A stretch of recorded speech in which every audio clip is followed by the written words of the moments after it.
Thank you, Governor, Your Excellency, the Deputy President, and the Chief Guest of today. We are very proud. Karibu sana.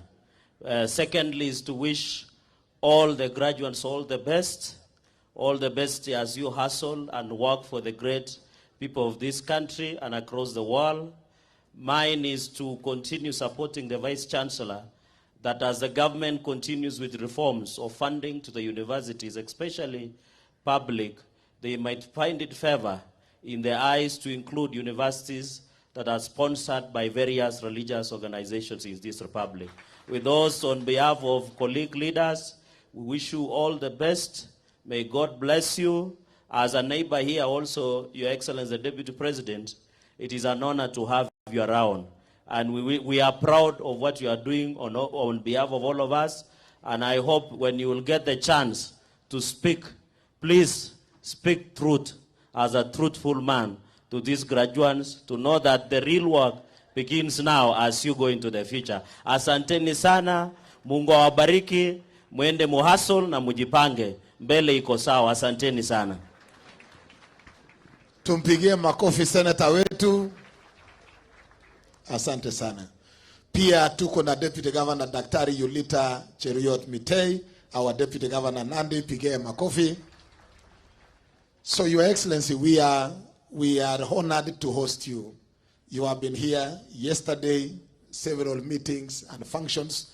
Today you are here, Your Excellency, and shortly after this graduation, Mheshimiwa Polo will be hosting you just across here in Kapsisiyo. We want to tell you, Your Excellency, we value the time that you have given us. We know you are a busy person, but you created time to be here.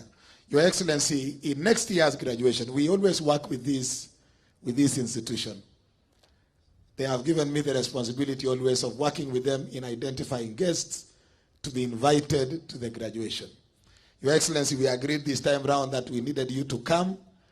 And next year, we are requesting you, 1 year ahead, that you invite on our behalf His Excellency the President to come and preside over the graduation in 2024. So Your Excellency, hiyo tumekupatia notice ya 1 year. I am sure you will work on it, and some of the issues that we have requested here, I am sure the President will be coming with a response and the kind of support that we need in this university. And therefore, Your Excellency, I do not want to take much more time than that. It is now my humble duty and pleasure to invite you to come and make your commencement address and be able to speak to us. Your Excellency, sir, His Excellency, the Deputy President, Rigathi Gachagua, karibu. Let's be upstanding as we welcome the guest of honor. Thank you very much. Please be seated.